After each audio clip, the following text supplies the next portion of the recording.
Everyone, आज हम जिस टॉपिक पर डिस्कस करने वाले हैं वो है about the thermal properties of matter. Okay, so let's start. सबसे पहले हमें जानना है कि थर्मोमेट्री किसे कहते हैं। थर्मोमेट्री फिज़िक्स का वो ब्रांच है जो किसी भी सॉलिड, लिक्विड एंड गैस के किसी भी स्टेट में, मैटर जिस भी स्टेट में हो, उसका टेम्परेचर कितना है, इसके स्टडी को ही हम थर्मोमेट्री कहते हैं। और जो डिवाइस हम यूज़ करते हैं टेम्परेचर मेज़र करने के लिए, उसे हम थर्मोमीटर कहते हैं। ओके, सो इसके डेफिनेशन को एक बार देखते हैं। The branch dealing with the measurement of temperature is called thermometry.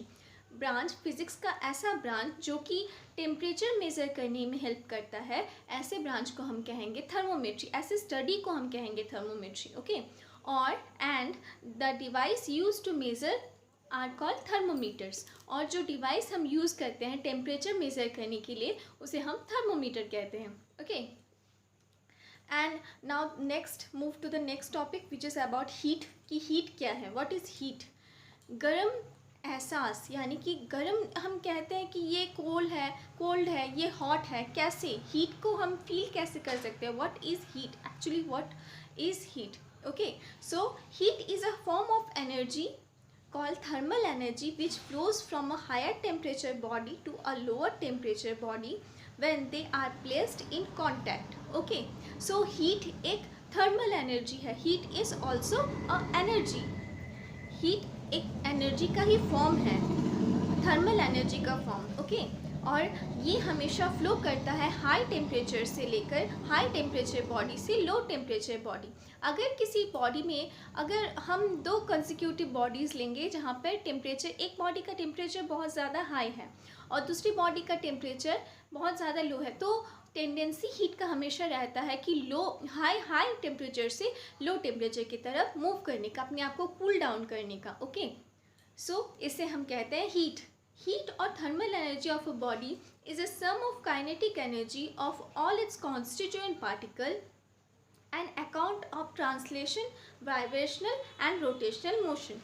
Okay, तो heat actually क्या है। heat actually kinetic energy constituent particles, किसी भी मैटर में जितने भी कॉन्स्टिट्यूएंट पार्टिकल्स हैं, पार्टिकल मूव कर रहे हैं, उसे हम हीट सप्लाई कर रहे हैं, तो उसके पार्टिकल्स, उस मटेरियल के पार्टिकल्स के मॉलिक्यूल्स के बीच मूवमेंट हो रहा है। मूवमेंट का क्या मतलब है, काइनेटिक एनर्जी उसमें प्रोड्यूस हो रहा है। तो काइनेटिक एनर्जी के प्रोडक्शन की उसमें मूवमेंट हो रहा है पार्टिकल्स के बीच। और मूवमेंट कैसा, वाइब्रेशनल भी हो सकता है, ट्रांसलेशन मूवमेंट भी हो सकता है, या रोटेशनल मोशन भी हो सकता है। तो सारी काइनेटिक एनर्जी का जो सम है, उसकी वजह से ये कॉन्स्टिट्यूएंट पार्टिकल्स के बीच में जो काइनेटिक एनर्जी हो रहा है, उसके सम की वजह से ही हमें हीट या थर्मल एनर्जी मिलता है। ओके, और हीट का ऐसा यूनिट क्या है, हीट का ऐसा यूनिट है joule. And now next move to the next topic which is temperature. Temperature क्या है, temperature of a body is the degree of hotness और coldness of the body. The device which is use to measure the temperature is thermometer. अभी मैंने कहा कि हम जो temperature use करने के लिए जो डिवाइस यूज़ करते हैं, उसे हम थर्मोमीटर कहते हैं। और टेम्परेचर एक्चुअली क्या है, हॉटनेस या कोल्डनेस ऑफ अ बॉडी। हम किसी भी बॉडी कोई हॉट है या कोल्ड है कैसे फील कर सकते हैं, कैसे पता कर सकते हैं, उसे छूकर या फिर उसे मेज़र करके थ्रू द थर्मोमीटर। तो ये एक्चुअली क्या है, डिग्री ऑफ हॉटनेस और कोल्डनेस, कि कितना वो हॉट है या फिर कितना वो कोल्ड है, इसे ही हम टेम्परेचर कहते हैं।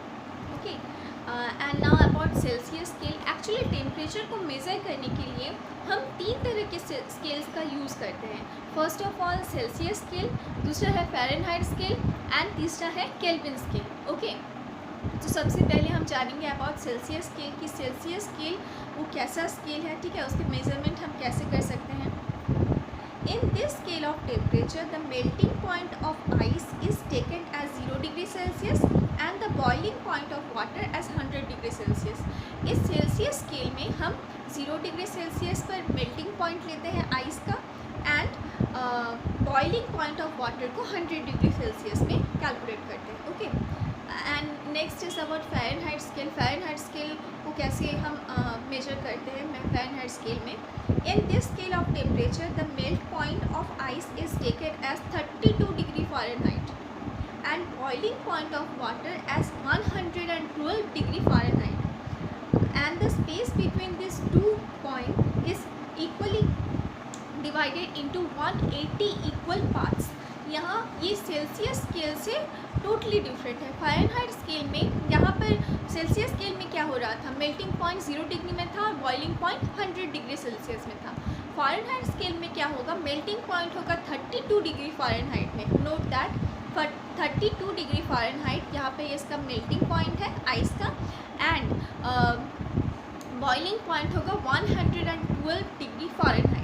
और इस फ़ारेनहाइट स्केल में जो दो कंसेक्यूटिव पॉइंट्स है, दो पॉइंट्स के बीच में इक्वल डिवीज़न होगा, जो कि डिवीज़न 180 इक्वल पार्ट्स में दो पॉइंट के बीच का डिवीज़न होगा। अगर किसी स्केल में हम देखते हैं, स्केल में 1 सेंटीमीटर से 2 सेंटीमीटर के बीच में 10 डिविजन्स रहते हैं, बिल्कुल वैसे ही फ़ारेनहाइट स्केल में दो कंसेक्यूटिव डिग्रीज़ के बीच में 180 इक्वल पार्ट्स में डिवाइड रहता है। ओके, दो डिग्रीज़ के बीच में। Okay, and now next is about kelvin scale. Kelvin scale भी इससे, इन दोनों स्केल से बहुत ज़्यादा डिफरेंट है। इन this scale of temperature the melting point of ice is taken as 273 Kelvin and the boiling point of water as 373 Kelvin. The space between these 2 points is divided into 100 equal parts. यहाँ पे Fahrenheit scale में क्या था, 32 degree में melting point था and 112 degree Fahrenheit में वो boiling point था। यहाँ केल्विन स्केल में क्या है, केल्विन स्केल में है 273 केल्विन, यहाँ डिग्री नहीं कहेंगे, सिर्फ केल्विन। 273 केल्विन में ये है हमारा melting point of ice and 373 Kelvin is our boiling point of ice. और यहाँ पर ये जो दो पॉइंट है ये इक्वल पार्ट में डिवाइड होगा। 100, इन दोनों के बीच का जो डिवीज़न है वो 100 इक्वल पार्ट्स में होता है। ओके, तो हम देख रहे हैं इन तीनों स्केल में कितना ज़्यादा डिफरेंस है। लेकिन इन तीनों स्केल को अगर हम एक साथ कैलकुलेट करना चाहें तो कैसे इसका डेरिवेशन निकाल सकते हैं। एक सिंपल और छोटा सा डेरिवेशन है जो कि आप लोग नोट कर सकते हैं। डेरिवेशन नहीं, एक्चुअली फार्मूला है जो आप लोग नोट कर सकते हैं। वो फार्मूला है C/100, where C is Celsius scale. Celsius scale by 100 is equal to Fahrenheit scale minus 32/100 is equal to Kelvin scale minus 273/100 is equal to R/80। ये एक सिंपल फॉर्मूला है। Okay, and now about the thermometric property. Thermometric property किसी body में है, ऐसा हम कब कहेंगे, the property of an object which changes with temperature is called thermometric property. Material में, किसी भी मटेरियल में अगर हम देख रहे हैं कि उस मटेरियल का प्रॉपर्टी चेंज हो रहा है टेम्परेचर चेंज करने की वजह से, ऐसे किसी मटेरियल के प्रॉपर्टी को हम कहेंगे thermometric property. Okay, and now next move to the pressure of a gas at constant volume. अगर हमने किसी भी लिक्विड के वॉल्यूम को कांस्टेंट रखा, द प्रेशर और टेम्परेचर एक दूसरे के साथ कैसे चेंज करेगा। Let the pressure be P1 and P2 and temperature also be T1 and T2। तो यहाँ पर अगर हम वॉल्यूम कांस्टेंट रखेंगे तो इसका इक्वेशन क्या होगा, P1/T1 is equal to P2/T2। Okay, simple एक इक्वेशन होगा। तो इसे हम बाद में कैसे क्या फॉर्मुलेट कर सकते हैं, P is equal to P0। P0 यहाँ पर हम लोग का at the temperature 0 degree Celsius में P0 और bracket close 1 + T/273 kelvin scale में, ठीक है। और टेम्परेचर को फिर से अगर हम लोग इसे डिस्क्राइब करें सेल्सियस स्केल में अगर चेंज करें तो उसका डेरिवेशन होगा T is equal to bracket के अंदर PT, यानी कि जो टेम्परेचर हमें मिला है वो PT - P0 eight 0 degree Celsius पे जो प्रेशर था वो divided by P100 - P0। P100 pressure at 100 degree Celsius minus pressure at 0 degree Celsius into 100, फिर उसे ब्रैकेट क्लोज करके डिग्री सेल्सियस, उतना टेम्परेचर हमें मिल जाएगा। ओके, यहाँ पर P1, PT and P100 are the pressure of the gas as constant volume 0 degree Celsius, 100 degree Celsius and T degree Celsius, जैसे कि मैंने कहा। Okay, and now next move to the electrical resistance of metal. ठीक है, electrical resistance कब होगा, temperature increase करने के साथ साथ रेजिस्टिविटी भी इंक्रीज करेगा किसी भी मेटल में। ओके, कंडक्टिविटी डिक्रीज़ करेगा एंड रेजिस्टिविटी इंक्रीज़ होगा। सो इसका एक छोटा सा इसमें भी डेरिवेशन है जो कि है RT। रेजिस्टेंस उस टेम्परेचर पे, जो टेम्परेचर पे हम लोग कैलकुलेट करना चाहते हैं, वहाँ पे हम लोग रेजिस्टेंस कैसे निकालेंगे। सो इसे हम लिखेंगे RT is equal to R0 temperature at 0 degree Celsius. इसे हम लोग सिंप्लीफाई करने के लिए सबसे पहले 0 डिग्री से ही कैलकुलेट करते हैं। ओके, तो R0 और ब्रैकेट के अंदर यहाँ पे एक टेलर सीरीज़ का यूज़ हो रहा है actually. 1 plus alpha T plus beta T square plus dot dot dot ऐसे कई सारे टर्म्स आएंगे। सो टेलर सीरीज़ में हम देखते हैं कि हायर ऑर्डर टर्म्स को हम नेग्लेक्ट कर देते हैं क्योंकि वो बहुत ज़्यादा छोटे होते हैं इसलिए। तो अगर अल्फ़ा एंड बीटा दोनों ही किसी मेटल के लिए कांस्टेंट हुआ और B अगर बहुत ज़्यादा स्मॉल हुआ, जैसे कि मैंने अभी कहा कि टेलर सीरीज़ में हायर ऑर्डर टर्म्स को हम नेग्लेक्ट कर रहे हैं क्योंकि ये बहुत ज़्यादा स्मॉल हो जाता है।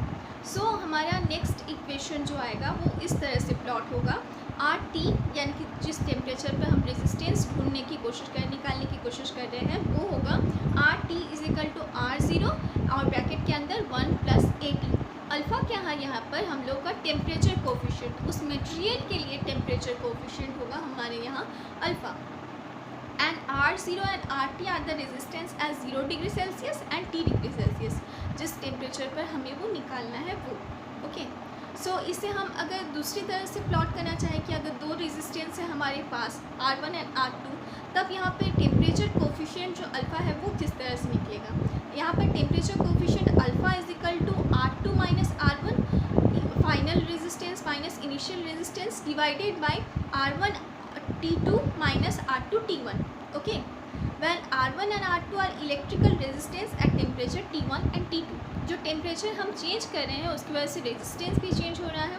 Okay, and now about platinum resistance thermometer can measure temperature from 200 degree Celsius to 1200 degree Celsius. Platinum resistance thermometer एक तरह का थर्मोमीटर है जहाँ पे प्लैटिनम वायर का यूज़ होता है और ये रेजिस्टिविटी के फॉर्मूला से काम करता है। सो ऐसे थर्मोमीटर वो हायर ऑर्डर स्केल को मेज़र करने के लिए हम यूज़ करते हैं। ये कहाँ से कहाँ तक का टेम्परेचर यूज़ करने में हेल्प करता है, अप्रॉक्स 200 डिग्री सेल्सियस से 1200 डिग्री सेल्सियस तक के टेम्परेचर को। Okay, now about thermo electromotive force. What is thermo electromotive force? सबसे पहले इसके डेफिनेशन को जानते हैं। When two junction of thermocouple are kept at different temperature, then a thermo EMF is produced between the junction, which changes with temperature difference between the junction. यहाँ पर क्या कहा जा रहा है? When two junction of thermocouple, thermocouple का वो मतलब है कि किसी भी दो ऐसे मेटल जो कि थर्मल इक्विलिब्रियम, जो कि थर्मल कंडक्टिव मेटल है, यानी कि जिसमें टेम्परेचर इंक्रीज़ करने के साथ साथ उसमें थर्मल प्रॉपर्टी शो करता है, यानी कि टेम्परेचर इंक्रीज़ करने के साथ साथ मटेरियल अलग अलग टाइप का बिहेव करता है। ऐसे किसी दो मटेरियल को अगर हम एक साथ ज्वाइन करें तो उसके जो दो जंक्शंस होंगे kept at different temperature, then a thermo EMF is produced between them। अगर उन दोनों मेटल को एक साथ ज्वाइन करके लेकिन उसमें अलग अलग टेम्परेचर दिया जाए तो उन दोनों के बीच एक थर्मो EMF, एक करंट प्रोड्यूस होगा जो कि चेंज करेगा डिफरेंट टेम्परेचर पर डिफरेंट करंट शो करेगा। ऐसे ये को हम कहेंगे थर्मो EMF। ओके, और यहाँ पर इसका इक्वेशन होगा EMF is equal to AT plus beta T square, alpha T plus beta T square. यहाँ अल्फ़ा एंड बीटा दो अलग अलग मटेरियल का क्या है, थर्मल कोफिशिएंट है। Okay, temperature coefficient. Unknown temperature of hot junction when cold junction it is at 0 degree Celsius. ठीक है, यहाँ पे एक्चुअली दो जंक्शंस लिया जा रहा है, एक हॉट जंक्शन और एक कोल्ड जंक्शन, यानी कि एक का टेम्परेचर दूसरे के रेस्पेक्ट में थोड़ा सा कम होगा, तो एक हॉट होगा और एक कोल्ड होगा। ओके, तो यहाँ पे जो टेम्परेचर हम लोग ले रहे हैं वो हमारे लिए अननोन है, तो इस अननोन टेम्परेचर को कैसे निकालेंगे? लेट द अननोन टेम्परेचर भी T। So T is equal to ET into 100 by E100 और फिर डिग्री सेल्सियस। ET क्या है यहाँ पर हमारा, EMF अननोन टेम्परेचर पर, और E100 EMF at 100 degree Celsius पर, ओके, इंटू 100 और वो degree Celsius, okay. Where E100 is the thermo EMF when hot junction is at 100 degree Celsius. A thermocouple thermometer can measure temperature from 100 degree Celsius to 1600 degree Celsius. And now about thermal equilibrium. When there is no transfer of heat between two bodies in contact, then the bodies are called in thermal equilibrium. अगर दोनों body जो कि contact में है लेकिन उसके बीच में कोई भी हीट का ट्रांसफ़र नहीं हो रहा है, तो ऐसे दो बॉडीज़ को हम कहेंगे कि वो दोनों बॉडी एक दूसरे के साथ थर्मल इक्विलिब्रियम में है। And next is about zeroth law of thermodynamics. ये लॉ कुछ ऐसा है, if two bodies A and B are separately in thermal equilibrium with third body C, then bodies A and B will be in thermal equilibrium with each other. अगर तीन body है हम consider करेंगे A, B and C, अगर body A and C thermal equilibrium में है and body B and C भी thermal equilibrium में है एक दूसरे के साथ, तो रिजल्टिंग ऐसा होगा कि बॉडी A एंड B जो इसका कि कोई कांटेक्ट नहीं है, सेपरेट है, वो दोनों भी एक दूसरे के साथ थर्मल इक्विलिब्रियम में होंगे, okay. Now about the triple point of water. Triple point of water किसे कहेंगे, the value of pressure and temperature at which water coexist in equilibrium in all three state of matter called triple point of water. एक ऐसे temperature और pressure में जहाँ पर solid, liquid and gas तीनों state in equilibrium state में exist करेंगे, coexist in equilibrium state. मतलब क्या है इसका कि किसी एक कंडीशन में, किसी एक temperature, particular temperature and pressure में, let the pressure be P1 and temperature be T1। अगर P1 T1 temperature and pressure है हमारे पास, तो हम देख रहे हैं कि उस समय सॉलिड, लिक्विड एंड गैस, ये तीनों फेज किसी भी मटेरियल का वो को एग्जिस्ट करेगा इन इक्विलिब्रियम में। यानी कि कुछ देर के लिए सॉलिड में रहेगा, फिर वो वेपर फेज में चेंज हो जाएगा, फिर वेपर से फिर लिक्विड में, ऐसे इन इक्विलिब्रियम स्टेट में वो रहेंगे किसी भी एक पर्टिकुलर टेम्परेचर प्रेशर में। ऐसे कंडीशन को हम कहेंगे वाटर का triple point of water. And now move to the next topic which is about specific heat. Specific heat क्या है, the amount of heat required to raise the temperature of unit mass the substance through 1 degree Celsius is called its specific heat. Specific heat उसे कहेंगे जब हम किसी भी substance जो unit mass मतलब यूनिटी 1 लेंगे अगर मास को, तो कोई भी सब्सटेंस को हम जब 1 डिग्री सेल्सियस तक इंक्रीज़ करेंगे उसके टेम्परेचर को, तो ऐसे टेम्परेचर को हम कहेंगे, ऐसे हीट सप्लाई को हम कहेंगे specific heat, okay. Now gases have 2 types of specific heat. Gas के पास 2 टाइप का स्पेसिफिक हीट होता है, specific heat capacity at constant volume and specific heat capacity at constant pressure. इन दोनों के बीच में एक सिंपल रिलेशन है कि specific heat capacity at constant pressure is greater than specific heat capacity at constant volume. ये हमेशा स्पेसिफिक हीट कैपेसिटी प्रेशर पर, कांस्टेंट प्रेशर पे वो हमेशा ज़्यादा होगा एट कांस्टेंट वॉल्यूम से, ओके। और यहाँ पर हम एक नया फार्मूला डिराइव कर रहे हैं जो कि है Cp minus Cv is equal to R। R यहाँ पर है हमारा गैस कांस्टेंट, और इस फार्मूला को हम लोग मेयर्स फार्मूला कहते हैं, MAYER', मेयर्स फार्मूला।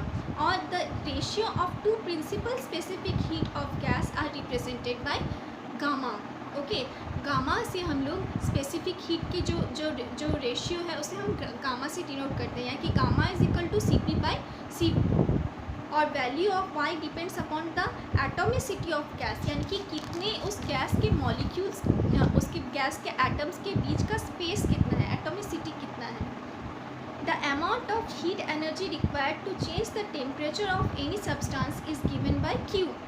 जितना हीट एनर्जी ज़रूरत पड़ता है, रिक्वायर होता है उस सब्सटेंस के टेम्परेचर को चेंज करने में, उसे हम Q से डिनोट करते हैं। And Q is equal to mc/T। m यहाँ पर है mass of the substance, c यहाँ पर है specific heat of the substance, और ∆T यहाँ पर है change in temperature. Now about thermal heat capacity. Thermal heat capacity क्या है? It is equal to the amount of heat energy required to raise its temperature through 1 degree Celsius.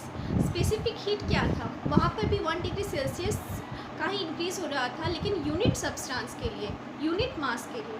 यहाँ पर भी हम जब heat energy, thermal heat capacity उसे कहेंगे जहाँ पर हम टेम्परेचर 1 डिग्री सेल्सियस इंक्रीज़ करने से उस बॉडी का टेम्परेचर, कितना एनर्जी हमें चाहिए 1 डिग्री सेल्सियस उस बॉडी के टेम्परेचर को रेज करने के लिए, उसे हम लोग कहेंगे thermal heat capacity.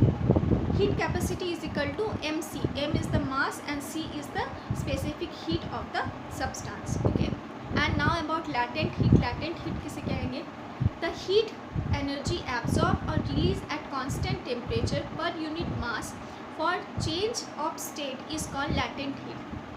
The heat energy absorbed or release. heat energy अगर कोई material absorb कर रहा है या release कर रहा है constant temperature पर unit mass for change of state, लेकिन टेम्परेचर उसका कांस्टेंट है, लेकिन फिर भी उसमें हीट एनर्जी का रिलीज़ हो रहा है या एब्जॉर्प्शन हो रहा है यूनिट मास के लिए फॉर चेंज ऑफ स्टेट, और साथ साथ उसका स्टेट भी चेंज हो रहा है. ऐसे हीट को हम कहेंगे लैटेंट हीट. लैटेंट का मतलब है एक्चुअली छुपा हुआ हीट, यानी कि टेम्परेचर चेंज नहीं हो रहा है, लेकिन फिर भी इसमें स्टेट चेंज हो रहा है ऑब्जेक्ट का. ओके, सो लैटेंट हीट को हम लोग लिख सकते हैं Q is equal to mL. Q है हमारे यहाँ पर क्या? स्पेसिफिक Q है हमारा यहाँ पर जो अमाउंट ऑफ एनर्जी रिक्वायर हो रहा है वो, और M है mass and L is the latent heat. तो ऐसा यूनिट यहाँ पर हमारा क्या है? जूल पर केजी. मेल्टिंग किसे कहेंगे? Conversion of solid into liquid state at constant temperature is called melting. इसे हम जानते हैं कि मेल्टिंग किसे कहते हैं? सॉलिड से लिक्विड स्टेट में चेंज होना एट कांस्टेंट टेम्परेचर, इसे हम मेल्टिंग कहेंगे. And evaporation, conversion of liquid into vapour at all temperature is called evaporation. Liquid से वेपर फेज में चेंज होने को हम लोग इवेपोरेशन कहेंगे. और बॉइलिंग भी उसी तरह. बॉइलिंग किसे कहेंगे? When a liquid is heated gradually at a particular temperature, saturated vapor pressure of the liquid becomes equal to the atmospheric pressure. Now bubbles of vapor rises to the surface of liquid. जब हम किसी भी liquid को temperature provide करते हैं तब धीरे धीरे क्या होता है? उसका वॉल्यूम अप होता है, यानी कि किसी भी पर्टिकुलर टेम्परेचर में saturated vapour pressure of the liquid becomes equal to the atmospheric pressure. उसका जो वेपर प्रेशर होता है लिक्विड का वो इक्वल हो जाता है किसके? एटमॉस्फेयर में जो प्रेशर है उसके इक्वल हो जाता है. तो जो bubbles of vapour raises to the surface of liquid, और इसकी वजह से क्या होता है? वाटर के जो बबल्स हैं वो ऊपर की तरफ वाटर के सरफेस की तरफ ऊपर आने लगते हैं, उसे ही हम कहते हैं boiling. Okay, now about sublimation. sublimation किसे कहते हैं? the conversion of vapor state into solid. तो वेपर को सॉलिड, वेपर फेज जब सॉलिड में कन्वर्ट होता है इसे हम कहेंगे सब्लिमेशन. इसका सबसे इजी एग्जांपल है कैम्फर, कपूर. ओके, कपूर को जलाएंगे हम तो वो वेपर से वेपर स्टेट में चेंज हो जाएगा. तो सॉलिड का डायरेक्ट वेपर फेज में चेंज होने को ही हम सब्लिमेशन कहते हैं. होर फ्रोस्ट, यहाँ पे एक नया टॉपिक आया है होर फ्रोस्ट, HOARFROST. ये ऐसा कन्वर्शन है जो वेपर इनटू सॉलिड, जहाँ पे वेपर से सॉलिड फेज में चेंज हो रहा है ये. ओके, इसे हम कहेंगे होर फ्रोस्ट. कैलोरीमेट्री, कैलोरीमेट्री किसे कहते हैं? This is the branch of heat transfer that deals with the measurable heat. The heat is usually measured in calories और केल्विन स्केल. ऐसे हीट को जिसे हम केल्विन स्केल में मेज़र करते हैं उसे हम कैलोरीमेट्री कहते हैं. Okay, principle of calorimetry. When a hot body is mixed with a cool body then heat lost is equal to the heat gain by cold body. जब एक हॉट बॉडी को, सपोज एक हॉट लिक्विड है और एक cold liquid है कोई, अगर उस हॉट लिक्विड को एक कोल्ड लिक्विड के साथ मिक्स कर दे तो जो हॉट लिक्विड है वो लॉस करेगा अपना हीट, और साथ साथ ही वो कोल्ड लिक्विड गेन करेगा कुछ हीट. तो लॉस और गेन यहाँ पर इक्वल होगा, यानी कि जितना अमाउंट में वो हीट गेन करेगा कोल्ड लिक्विड उतना ही अमाउंट में वो हॉट लिक्विड कोल्ड माने हीट को रिलीज़ करेगा, लॉस करेगा. Okay, so heat loss is equal to heat gain. And now about thermal expansion. Increase in size on heating is called thermal expansion. Thermal expansion का क्या मतलब है? Thermal का मतलब है हीट और एक्सपेंशन का मतलब है बढ़ना। थर्मल एक्सपेंशन हम देखेंगे तीनों स्टेट में, thermal expansion of solid, thermal expansion of liquid and thermal expansion of gas. Thermal expansion of solid actually 3 phase में होता है। पहला एक्सपेंशन है अबाउट द लीनियर एक्सपेंशन, यानी कि लेंथ में इंक्रीज होना हीट की वजह से। दूसरा है सुपरफिशियल एक्सपेंशन, जो कि एरिया का इंक्रीज होता है due to the heat energy. और तीसरा होता है क्यूबिकल एक्सपेंशन, वॉल्यूम इंक्रीज होता है हीट एनर्जी की वजह से। ओके, ये तो हमारा था अबाउट सॉलिड में होता है। एंड दूसरा है लिक्विड में भी 2 तरह का एक्सपेंशन होता है। पहला है एपरेंट एक्सपेंशन, दूसरा है रियल एक्सपेंशन। एपरेंट एक्सपेंशन में एक्चुअली क्या होता है, जहाँ पर एक्सपेंशन होता है कंटेनर का, जिस कंटेनर में हम लोग किसी लिक्विड को ले रहे हैं उस कंटेनर का एक्सपेंशन होता है हीट की वजह से, हीट एनर्जी जो दे रहे हैं हम उसकी वजह से, लेकिन उसे हम कंसिडर नहीं करते हैं। ऐसे हम एक्सपेंशन को कहेंगे एपरेंट एक्सपेंशन। और रियल एक्सपेंशन उसे कहेंगे जहाँ पर हम लोग कंटेनर का जो एक्सपेंशन हो रहा है, जिस कंटेनर में वो लिक्विड कंटेन है उसे भी हम लोग कंसिडर करते हैं। ऐसे एक्सपेंशन को हम कहेंगे रियल एक्सपेंशन। और गैस में जो एक्सपेंशन होता है वो 2 तरह का होता है। पहला है वॉल्यूम कोएफिशिएंट, दूसरा है pressure coefficient. At constant pressure the change in volume per unit volume per degree Celsius is called volume coefficient. जो वॉल्यूम चेंज हो रहा है per unit volume, okay, per degree Celsius जितना जितना टेम्परेचर इंक्रीज हो रहा है वैसे वैसे वॉल्यूम चेंज हो रहा है, इसे हम लोग कहेंगे वॉल्यूम कोएफिशिएंट। और इसका एक छोटा सा फॉर्मूला है gamma V is equal to V2 minus V1 final volume minus initial volume by V0। V कहाँ, V0 नहीं, ये V0 है। V0 at temperature 0 degree Celsius पे जो वॉल्यूम था, और इंटू T2 माइनस T1। और प्रेशर कोएफिशिएंट भी उसी तरह होगा कि कांस्टेंट वॉल्यूम में जो टेम्परेचर की वजह से जो प्रेशर में इंक्रीज़ हो रहा है, यानी कि प्रेशर में जो चेंज हो रहा है उसे हम कहेंगे प्रेशर कोएफिशिएंट। और इसे भी हम उसी तरह से लिखेंगे gamma P is equal to P2 minus P1 divided by P0 और ब्रैकेट में T2 minus T1। Okay, so I hope मेरे आज के इस वीडियो में आपके कुछ कॉन्सेप्ट्स क्लियर होंगे। अगर इस टॉपिक से या फिर इस वीडियोस में अगर आप में से किसी को भी कोई भी डाउट हो, सो प्लीज़ मुझे कमेंट सेक्शन में बताएं, मुझे बताएं कि आपको किस टॉपिक में डाउट है। I will make sure that I will try my best to solve your problem. Okay, thank you.